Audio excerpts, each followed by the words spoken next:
ang mga testimonya ng aking ama patungkol sa kanyang ugali at gawain.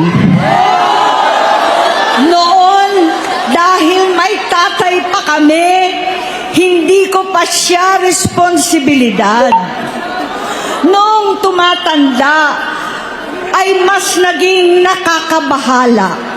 Batid ko na nagda-drug siya.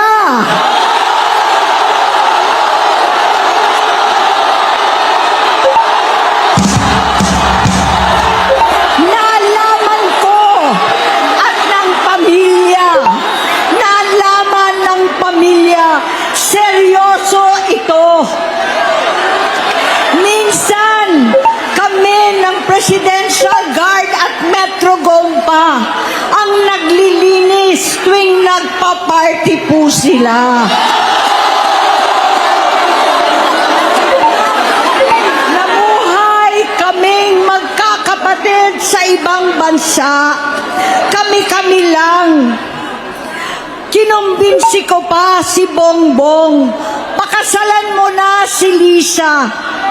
Naisip ko noon, kapag nag-asawa siya, malalagay na sa tahimik at magkakaroon ng direksyon. Ang laki ng pagkakamali ko. Mas lumala ang kanyang pagkalulong sa droga.